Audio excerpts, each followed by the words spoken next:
going on, wrestling fans? Welcome to the Wrestle Report, episode 13 with Phil and Don. I am Phil. I'm Don. Coming off of a great experience at AEW Winter is Coming for myself, Billy and Jake, and Donovan obviously watching NXT on the other side. Ready to catch up on some stuff after a week off here. I guess we'll start with Winter is Coming. I won't go deep into this. For those that haven't seen it, I did make the vlog that I talked about maybe making.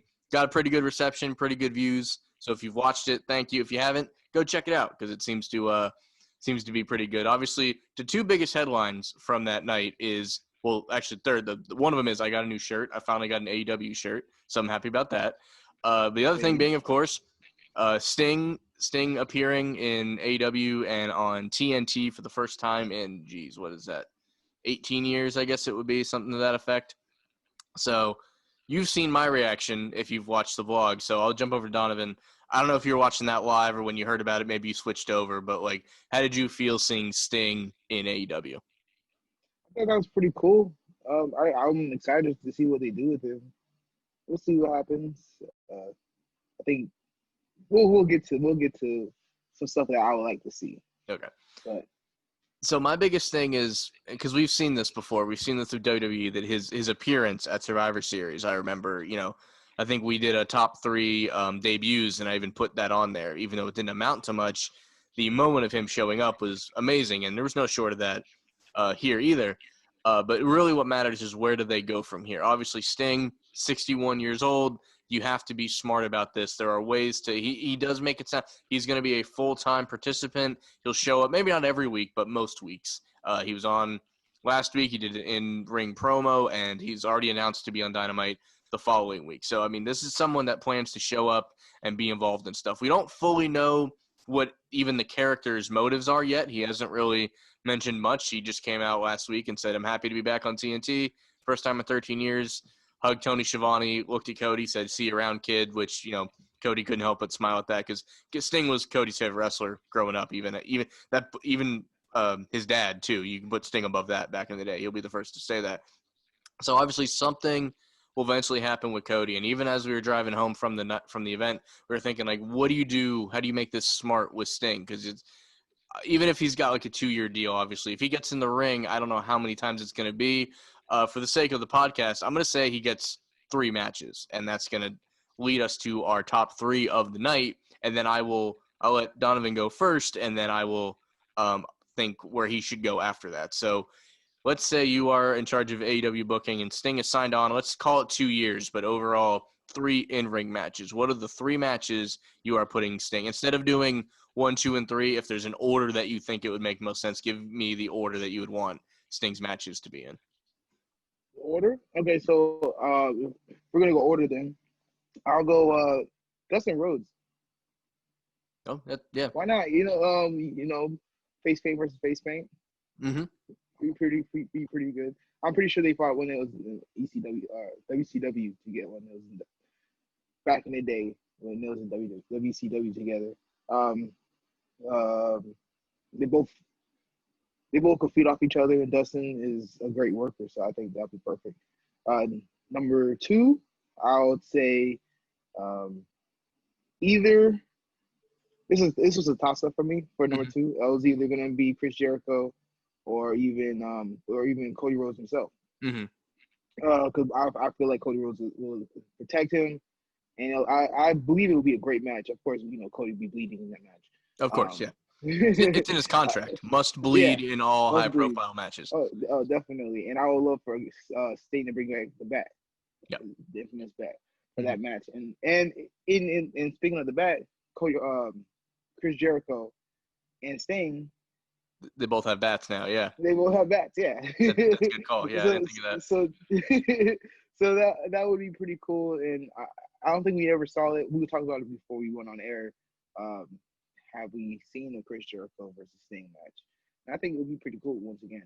And then number 1, of course, Darby Allin and Sting. I think that would be pretty cool. Mm-hmm. I would like to see them actually get partnered up after a match. Mm-hmm. Or it leads into a match. They partner up and it leads into a match. That would be pretty cool. Yeah. Yeah, man. I'm excited. I want to see what they're going to do with it. We'll see what happens. did you have an honorable mention, or was that in there? Oh, my honorable mention was is actually MJF.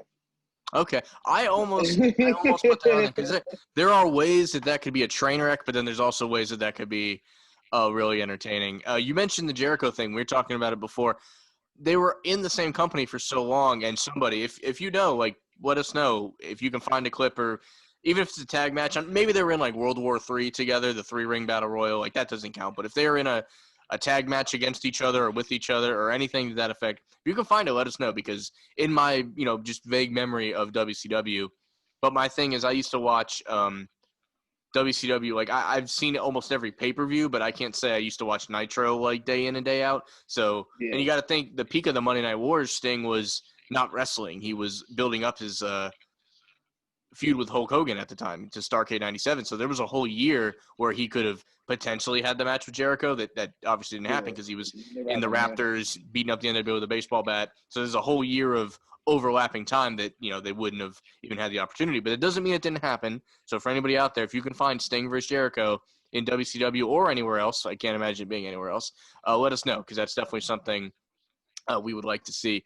As far as my 3 go, I looked at this as like a linear storyline. Like how would I have a storyline that amasses maybe the 2 full years, year and a half with 3 matches?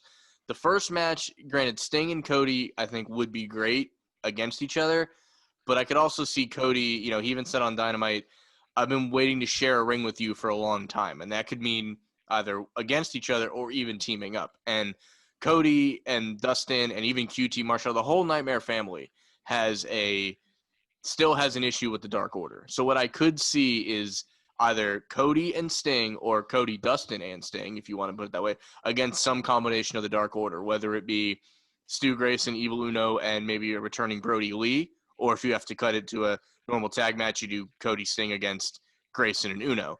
And then my second match will then have been, let's say Sting and Cody beat the Dark Order, Brody Lee comes back, and we get Brody Lee and Sting. I think that would be a really cool build-up. I think Brody could promo for promo, I think. You mentioned MJF in this, and I think this is going the opposite way, but I think promo to promo, Brody Lee is somebody that could definitely match it up. There's certain guys that in your head, like, oh, him and Lance Archer, like I'm staying away from something like that. I'm staying away from Miro. I'm staying away from, not that these guys aren't good, capable workers, but like, let's make this as safe and entertaining. Let's balance those 2 bricks perfectly. So someone like Brody Lee, I think he could take the bumps and everything, and it would still work out fine.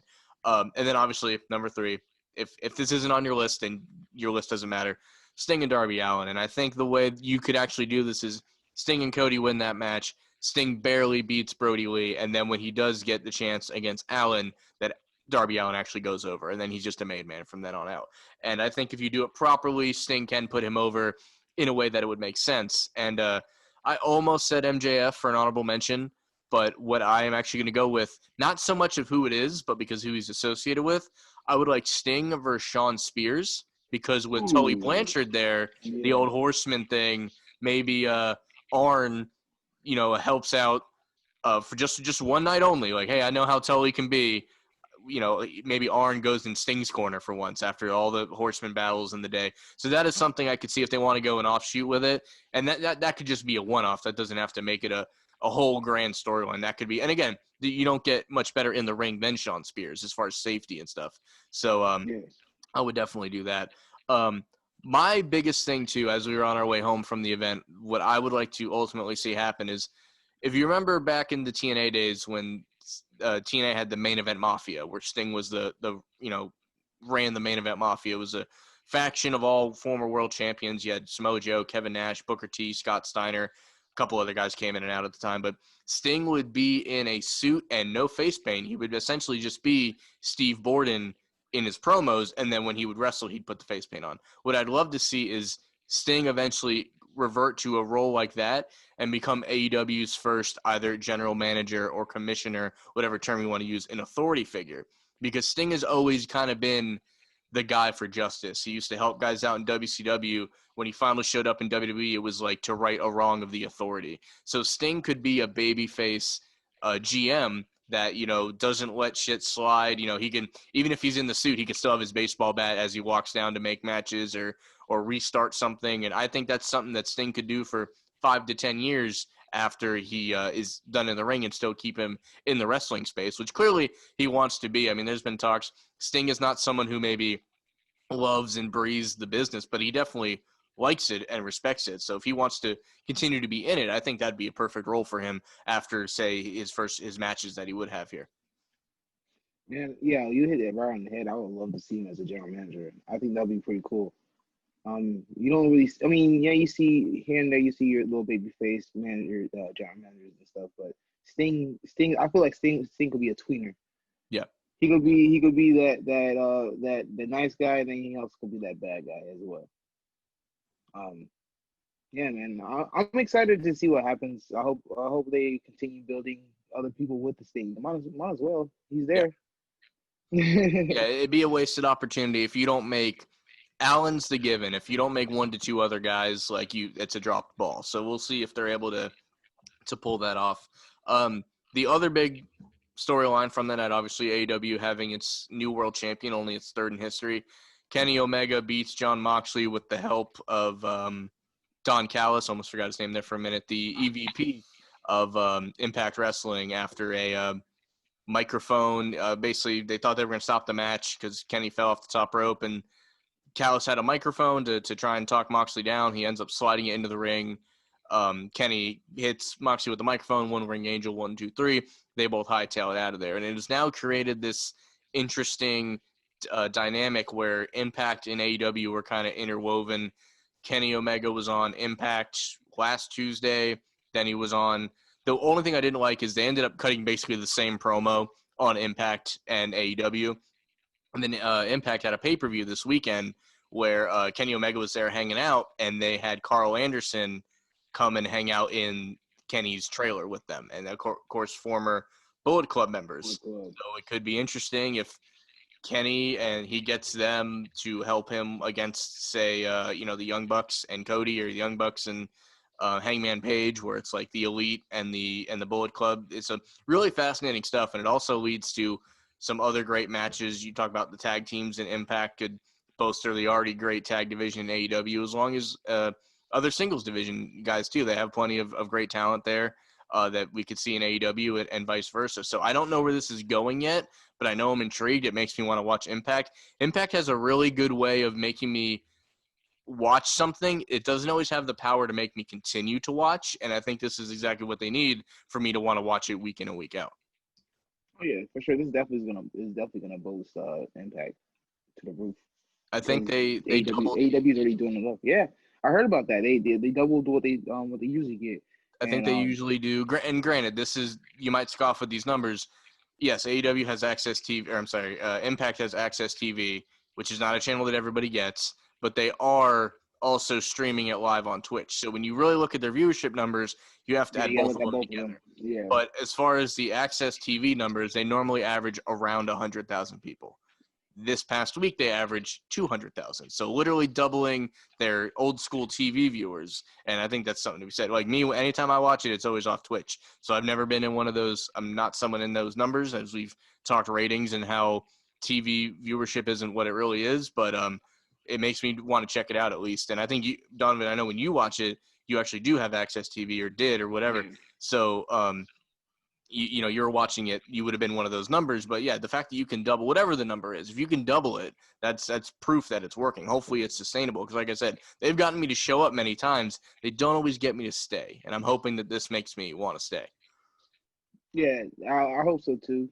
It's always nice to have other promotions doing well, because it gives you more, like, if you're a WWE guy, you can watch WWE. Then if you're an AEW guy, you can watch AEW.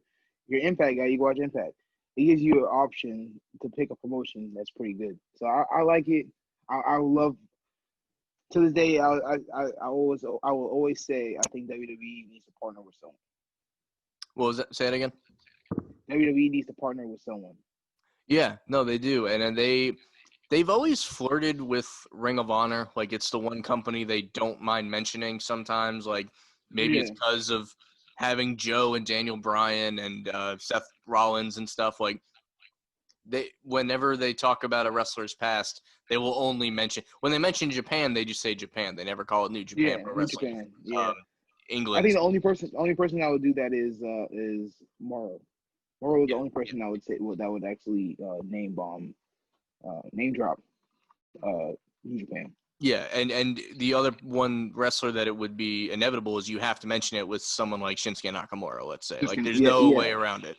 But in general, yeah, they need to partner with somebody here. But I understand with the pandemic how that could be harder. Now, they do. Yeah. We have to give them credit where recently they've added a bunch of those older like ICW and those indies in England where a lot of their NXT UK talent comes from is now on the network. So I do got to give them credit where it's due that maybe they're seeing that writing on the wall too, that they do need to partner with somebody. But I'm looking forward to, obviously tomorrow will be Impact and Kenny's going to be on that show again, and they keep teasing a big announcement, which I don't mind, but that this is something Dixie Carter used to. It kind of helped the decline of Impact, where she would always say, "Oh, I got a big announcement. Tune in," and she would always put it off for the next week, and sometimes not even mention anything entirely. So they're 2 weeks on this big announcement ride. Whatever it is, they do need to eventually tell us what it is, or else that could backfire.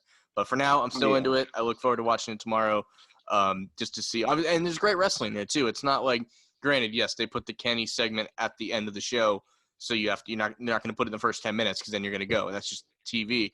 But if you don't just tune in for the Kenny segment, watch these matches because they got a lot of great people. I went back and watched the pay-per-view over the weekend on a replay, and Chris Bay and Rich Swann for the championship was a fantastic match. I've already mentioned what a big fan I am of Chris Bay. My one issue, and I don't like to be negative on the show, is if Impact's going to get all these viewers, I don't know that Rich Swann is the guy that needs to be world champion at this moment. I think when Eric Young was champion, that made more sense. Eddie Edwards, I think Chris Bay would be a great new star for people to see. But in ex-WWE Cruiserweight, and I think he's great, don't get me wrong, but I don't think he's the world champion to hold your brand's banner as you're getting new viewers. And that might be not trying to slight him, but I think they need a bigger name while this is all going on. Or a new name. I think Chris Bay is gonna be a future star, bro. Yeah, me too. If not now, he's gonna be a future star. I haven't seen much of him, but what I've seen of him, that boy could wrestle, man. I don't use the He phrase. could sell. He could do everything. Yeah, I don't use the phrase future star often. The last guy I said it for was Will Hobbs, and that seems to be correct. So the only other guy I'm talking about that with is Chris Bay, and I look forward to seeing both of those guys do well. Chris Bay was very close to signing with AEW. Cody was on a conference call, and he name dropped him, in the middle of a conference call. Like, this is a guy that I've recently learned about that I'm really going to, communicate with to sign. He signed with Impact like the next day. So I think it was just one of those, maybe he was already in talks with one guy. Impact hears this, all right, we got to wrap this guy up or else he's going to, obviously they're going to have a better deal. So we got to wrap him up while we can. But that's the best of both worlds. If you can get Chris Bay on AEW television, even if it's AEW Dark during this, partnership they got going, everybody wins. Oh yeah, I wouldn't mind seeing a AEW versus Impact like pay-per-view, like yes, an invasion angle or something. That'd be pretty cool, and it'll definitely boost both shows up in the ratings especially for Impact. Definitely. I don't know that I want an invasion per se, and I know that's just the word that gets used when promotions work together. But I would rather it be like just a best of, like almost the brand supremacy of Survivor Series, like where it's just, all right, let's see how many AEW, like at the end of the day, like, oh, maybe even if it's like a 2-week event, the way they do the special Dynamites night 1 and night 2, that way you get like 10 matches of AEW versus Impact guys, and one brand wins 6-4, and it makes both shows look good because both shows got plenty of wins, and that's something I would definitely like to see. Yeah, I wouldn't mind seeing that either. Like, you can have the Impact champion versus the AEW champion. Do they have Impact has a secondary championship, right? The X Division. Yep. Yes. Okay. Yeah. So and that's the one that Chris Bay is. He's champion. He was champion and went to somebody else. And this past Saturday, which shout out to Impact for being smart and moving their pay-per-views to Saturdays instead of Sundays now, as they should, because it makes it easier to watch for most people. But it's now TJP from WWE. Oh yeah. He's doing an alter ego called Manic right now, but it's TJP under the mask. So yeah, that's a great Darby Allin versus TJP. Yes, please sign me up. That's another good one. Oh Um, yeah. and even outside of the champion versus champions, there's enough great tag team. Motor City Oh Machine yeah. Guns against the Bucks, and then the Good Brothers against Butcher and the Blade could be interesting. There's a lot of stuff I could see going on. Oh yeah, for sure. So It could be exciting, real exciting. for Just sure. gotta play it right. Yeah, that's the thing. And so far, so good. They're not hot-shotting it, but you also don't want to take too long that people lose interest. You do have to strike while the iron's hot. You got to find the happy medium. So we'll see how that all plays out. On the other side of things, though, over the past week, or I'm sorry, last weekend. Sorry, I got a text and threw me off. But showed up on my computer here. But we had NXT WAR Games over the past weekend, and I watched War Game. You have to write it in all caps, and you have to yell it every time. So let's look at it this way here. The War Games match itself, I do want to jump to that for now. I thought this match was great. We saw everything we wanted to see in it, but I don't live tweet shows hardly often, right? Or I don't feel the need to put my opinion out there like right away. But when McAfee's team lost, I was legitimately dumbfounded because you can't. I think my words were you expect this guy to bring you ratings and then you don't want to back anything up. How can now when he comes back again, which will ultimately happen, like why do we care? If you're not already a McAfee fan like I am, or you might be from the football world, why do I care what this guy has to say now? He's now lost both of his high-profile matches.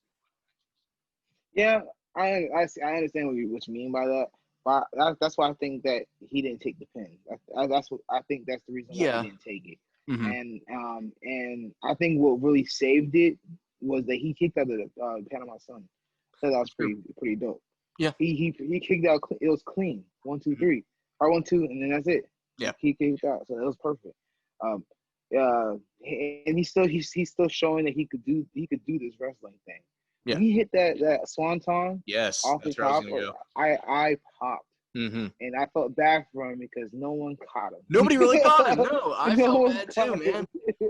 I was like, damn, he went right through everybody. And just boom, hit the ground. Yeah. He was a stone right there, man. This past week on his podcast, on his radio show, he wore a neck brace all week to really sell it. And I'm like, that's just like, well, maybe not all week, but 3-4 days. And then he eventually but he still is like, if maybe he really is hurt because again, he smacked the ground, as we said.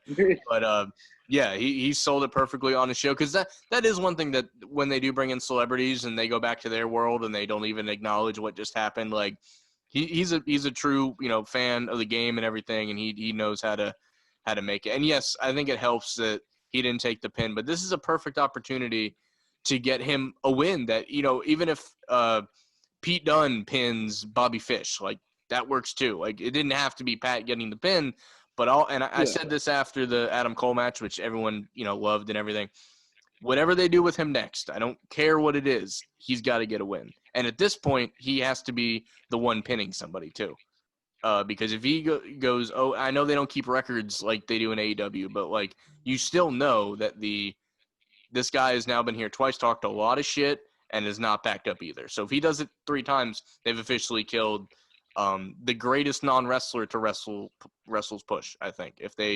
The next thing you do with him, if he's not standing tall at the end of it. So they're going to walk a thin line, and it might be a few months. He doesn't need to come back, in 2 weeks and keep it moving. Like they can wait till they have something, kind of like they did with this War Games. Like Mac, he didn't come back right away. They let some things simmer before he came back and had something that people wanted to do. Take your time, come up with a good storyline, then bring him back and get him the win because he needs it for this to still matter. Oh yeah, I wouldn't mind going against Adam Cole again. Yeah, I think the story is still there. Yeah. There's more that can be done. I don't know what match you do. Would you do a lumberjack match with all the homeboys on the outside? Like he's got to win something. But they've already done one-on-one. They've done War Games. I don't know where they go with that. I mean, you're right though. There's enough animosity that they can keep it going. I just don't know what direction.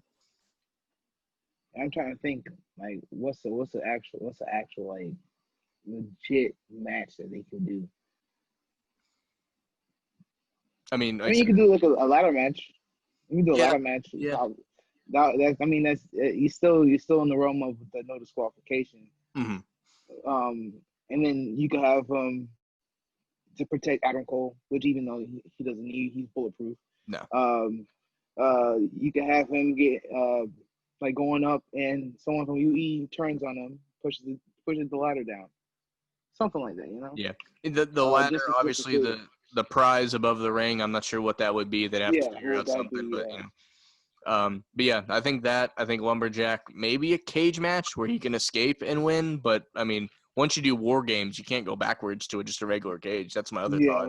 Yeah. Um, so I don't know. I do have my fingers crossed that they still know what they're doing here, because this, again, you put him over here because it wouldn't have hurt the Undisputed Era at all to lose in this crazy multi-man match with weapons. Like, it would have Yeah. been like it never happened. The concept of the War Games, I hate to say it, I think it's kind of outdated, because it does make me think like you can't pin someone until the whole teams are in.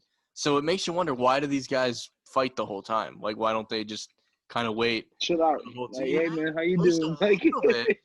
I mean, granted, you're not supposed to have these matches unless it's like a blood feud. So it's meant to be yeah. like, oh, let me at him kind of thing. So I understand that, but there is a moment it's like, well, why don't we just chill? Like, we got 5 minutes till the next guy comes out. But overall, great match. You know, Pat also, like you said, the Swanton Bomb off the top was just another thing that they can add to his highlight reel. You know, when he goes in the Hall of Fame in like 3-4 years in the celebrity wing. So that's definitely happening. Now, you know, I wouldn't mind them doing for War Games, like elimination style. So I like, would like that too. It could be their so elimination. yeah, Yeah.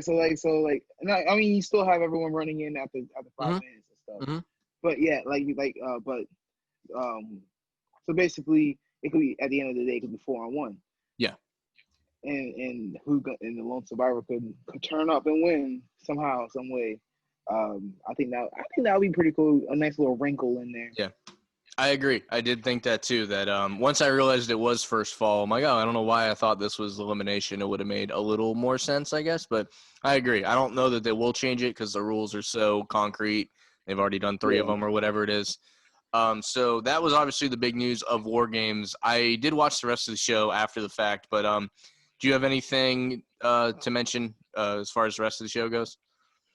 Man, the ladies' War Games, them girls was doing some things, man. Yeah. Oh my gosh. They use more weapons than the guys, really. They did, yo, and it seems like there's a lot of people that injured off of those matches as well. Mm-hmm. It sucks, but it was great. I love the fact that Raquel won.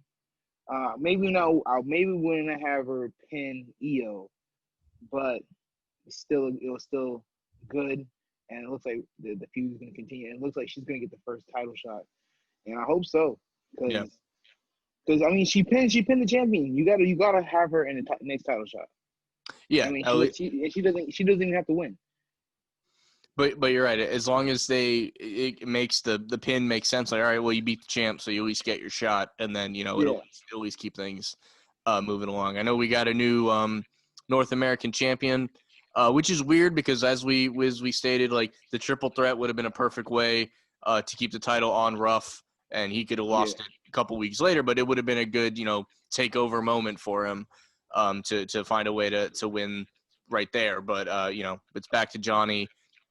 Seemingly, he's the first ever 3-time North American champion, so that's something. So yeah, I don't know where they go from here. Obviously, that was a nice little detour we took with Leon Ruff, who is a made man. It was still successful now with what he's a guy that'll always be known. If they can then kind of parlay him into the cruiserweight division, I think that'll be a good move for him. Oh yeah, I just I want to know who's gonna be next for Johnny. I mean, it seems like because Karrion Kross and Damian Priest about to be feuding. It seems like, Mm-hmm. And then it looks like Kushida versus Johnny Gargano.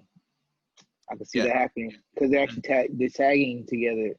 Leon Ruff and Kushida, they're tagging together, going against Johnny and Austin Theory. And Austin Theory being back too. That's a good plug for that roster as well. Yeah. I did like the Austin Theory revealed himself. Yeah. It was me. It was me, Austin. It was me all along. That's how you know, because nobody wrote that. That's something he had to come up with, because nobody is a writer now would have remembered that. Like, Oh no. they were from that long ago. So that's, and if you don't know, just put it in YouTube. It was me, Austin. You'll find it. It'll be the first thing that comes up. I promise you. So jumping to this Sunday, we got tables, ladders, and chairs this weekend. Sunday on the network. I forget how much it costs, but one of those deals. So hey, it's actually I get promotions on Facebook all the time. Yeah. Saying just for tables TLC, it's $1. Oh, all right. So if you don't have the network, it's $1 to get TLC. Okay. You gotta be first time doing it. First time, that's it. Yeah. Hey, so just use one of your 8 email addresses. There you go. That way. So we're just going to quickly run through here before we get out of here for the night, obviously. So 6 matches on the main card here. There'll probably be a pre-show match that maybe will get announced tonight on Raw or something. First match, the tag championships from the Raw brand, the New Day against the Hurt Business of Cedric Alexander and Shelton Benjamin. I thought they were going to win the belts last pay-per-view, whatever one that was. I don't even remember now. Survivor Series, I guess it was.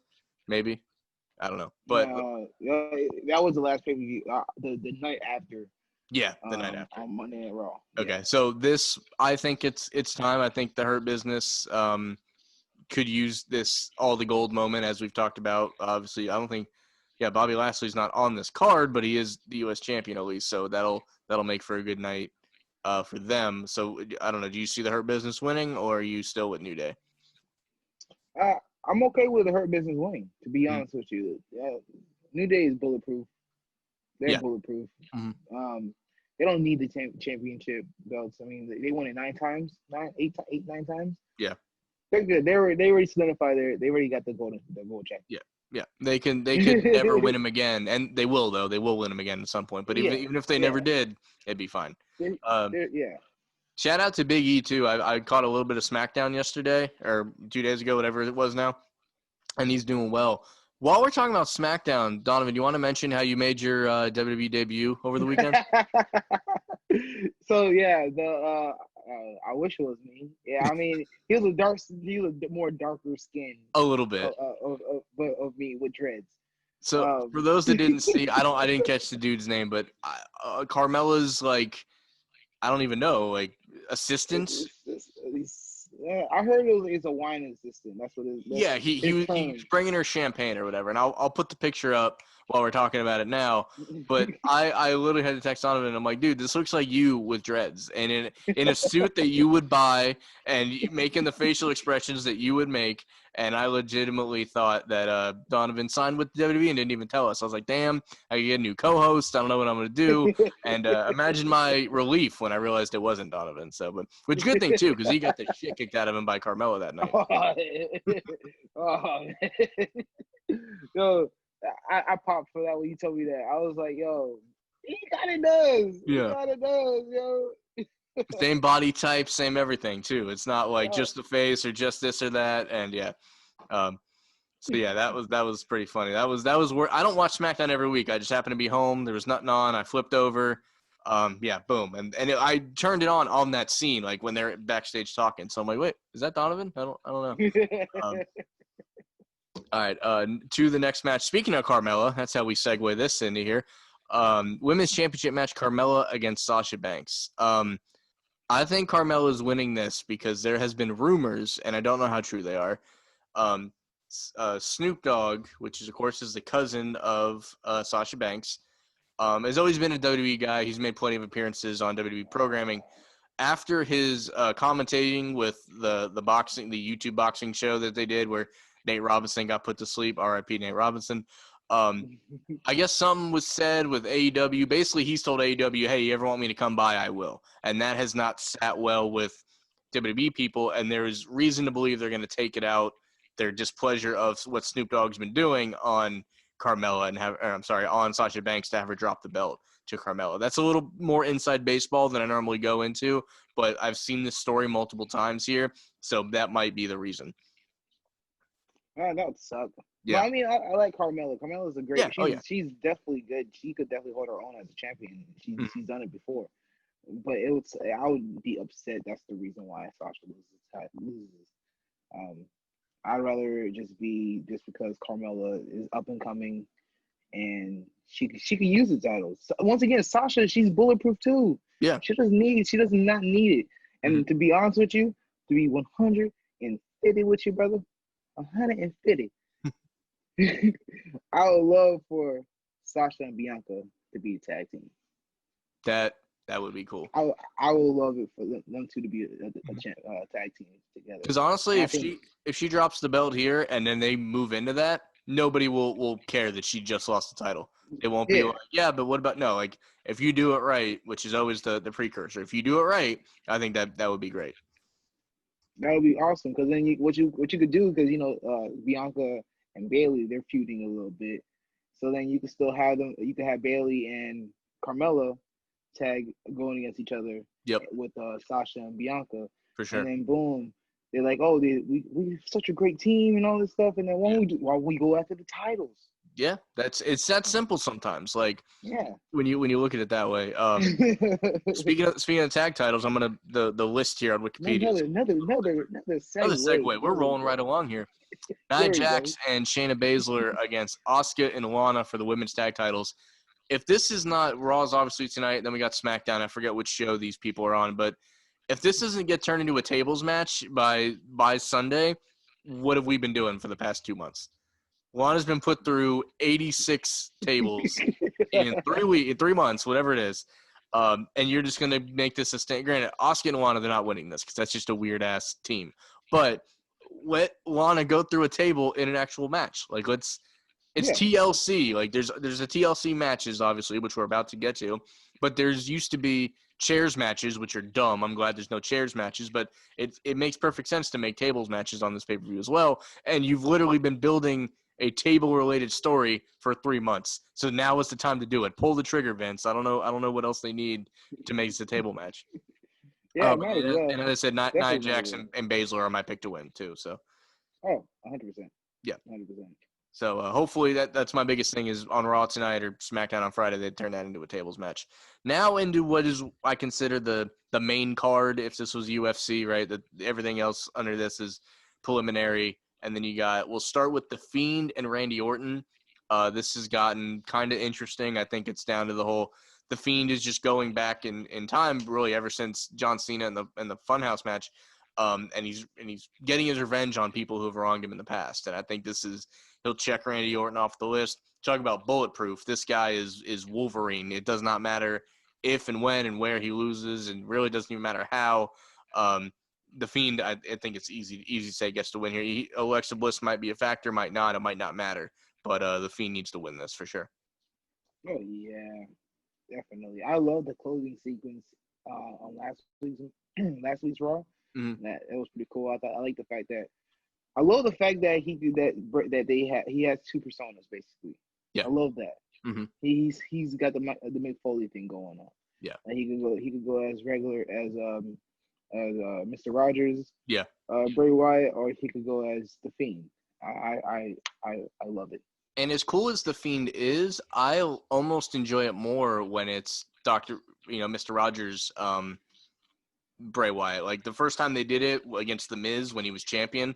I planned my night around being home for the pay-per-view because I wanted to see how he was going to wrestle that way. And it's such a unique, and being against Miz that night was like the perfect opponent for it. But obviously The Fiend in something like this with Randy Orton, it needs to be The Fiend. But I love the other times when it's regular smiling and joking Bray Wyatt. It's impressive that he's fighting in a sweater vest. Really, that's just impressive. That's gotta be hot as shit, man. You gotta. I can't do that. No. I mean, I felt bad for the guys in AEW for the opposite reason. It was like 45 degrees when we were out there the other week for Winter is Coming. They planned that perfectly, man, because winter came and went. It's back up to like 75 here now. But that night, it was most definitely very cool. I'm not getting political. I'm not someone that wears my mask every single place I go, but I didn't mind wearing it that night. One, you had to, which was fine. I had no issues with that. But it kept your face warm, too. So that was like a double whammy on there. I had no problem wearing the mask in 40-degree weather that night. Okay. The last two, I imagine I imagine the Roman Reigns match will go last. So we'll go Drew McIntyre, AJ Styles in a TLC match for the WWE Championship. I would be all for AJ winning this, but Drew just got the belt back. So that makes me think Drew will retain. And obviously, AJ will make him look like $1 million. Not that he needs help, but that's just how it works when you work with AJ. So I do think Drew McIntyre wins after a great match here. Yes, I think it's gonna be awesome. I think it might have a potential to steal the show. Mm-hmm. Um, but of course, I still think the main event is gonna be the best match that we see of the night. But this definitely could be a really great match because anything AJ touches is gold.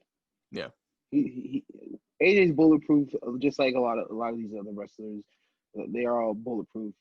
Drew McIntyre, he's bulletproof, but like you said, he just won the title, so he can't afford to lose it yet. Yeah, just like that. I think we agree here with Drew McIntyre. What we believe will be the main event here, Roman Reigns and Kevin Owens for yet again a TLC match for the Universal Championship. I think we were probably in agreement that Roman Reigns will win, but if Kevin Owens was to win, this is the match to do it in because he's not pinning Roman. So that does – yeah.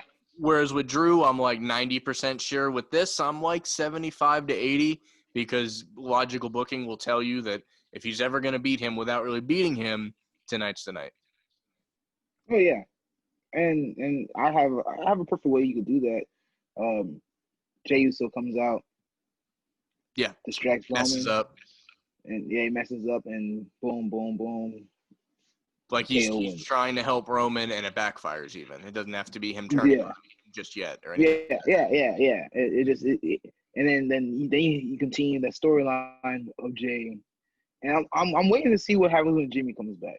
That's what I'm waiting to see. Me too, because he's been out on TV here and there. So I imagine he's got to be close to recovery.